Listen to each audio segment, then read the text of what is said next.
Selamat siang Bapak Ibu, Saudara-saudara kekasih dalam Tuhan. Salam damai sejahtera buat semua. Pada kesempatan siang berbahagia ini saya ingin menyampaikan satu video pastoral dengan nats firman Tuhan yang terambil dari surat Paulus kepada jemaat Kolose pasal 3 ayat 12 yang berbunyi demikian. Karena itu sebagai orang-orang pilihan Allah yang sudah dikuduskan dan dikasihnya, kenakanlah belas kasihan, kemurahan, kerendahan hati, kelemah lembutan, dan kesabaran. Bapak Ibu, Saudara-saudara kekasih dalam Tuhan, Paulus ketika berbicara kepada jemaat Kolose perihal seperti ini, tentu di balik semua itu, Paulus tidak pernah menilai bahwa jemaat Kolose sekali percaya Tuhan, lalu segala sesuatunya berjalan dengan baik, lancar, bahkan tanpa ada petuah, tanpa ada nasihat, langsung segala sesuatu yang diperbuat jemaat Kolose senantiasa hadir berkenan di hati Tuhan.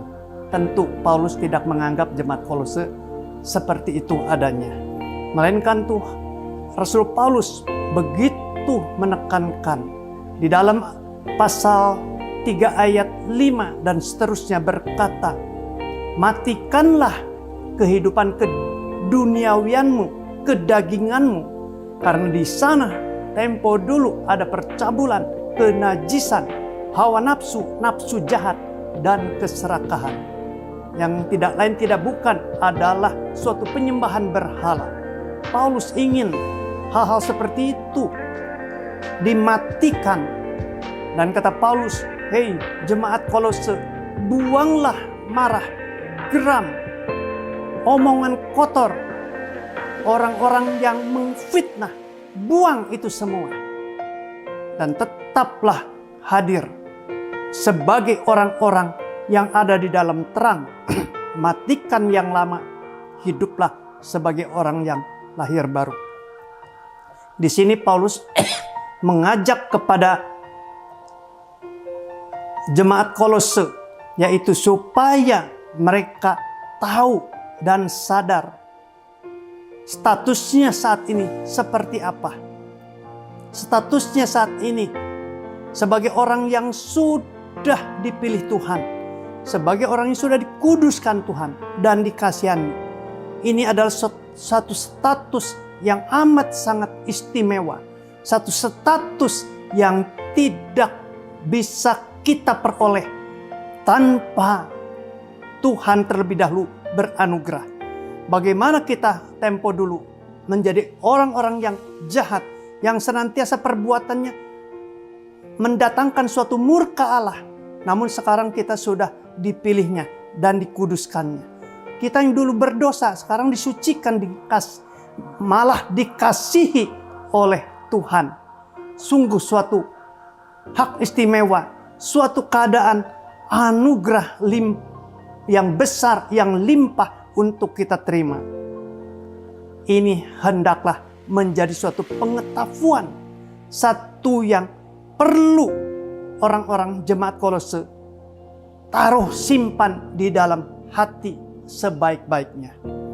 Dan ketika Paulus setelah menandaskan atau mengingatkan bahwa jemaat Kolose itu adalah jemaat seperti itu, maka ada suatu permohonan, ada suatu kerinduan, ada suatu permintaan agar jemaat Kolose sungguh-sungguh tidak hanya hadir seperti itu saja, menerima anugerah besar dari Tuhan, melainkan ada suatu tuntutan.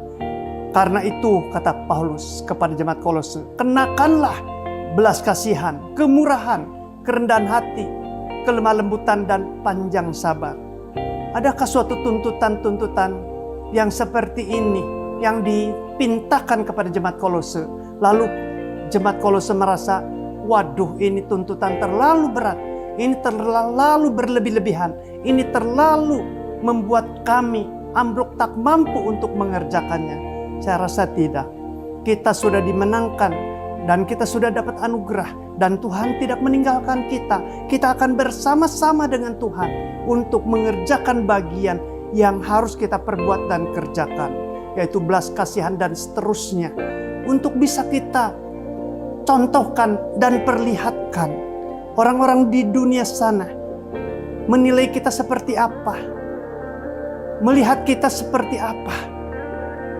Mereka hanya melihat akan kelebihan kita sebagai orang di dalam Kristus Yesus, yaitu pada kita ada itu semua, yaitu belas kasihan, kemurahan, kerendahan hati, lemah lembut dan panjang sabar. Tanpa kita mengerjakan bagian ini semua, tidak ada bedanya kita seperti orang-orang dunia, seperti orang-orang di dalam hidup dengan kedagingan kita. Oleh sebab itu, mari anugerah Tuhan sudah limpah turun pada kita.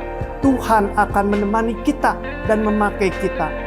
Responlah dengan hati yang tulus, hati yang menyambut. Mari Tuhan, pakailah kami untuk kami boleh tampil di mana saja Tuhan tempatkan sebagai pribadi-pribadi yang sudah beroleh hak istimewa menjadi anak-anak Tuhan, kesayangan Tuhan. Di tengah zaman yang kompleks seperti sekarang ini, saatnya mari kita demonstrasikan suatu kemurahan, kebaikan, anugerah besar Tuhan.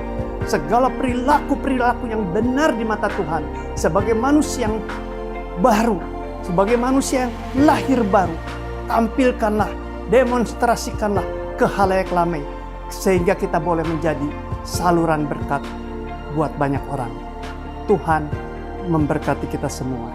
Amin.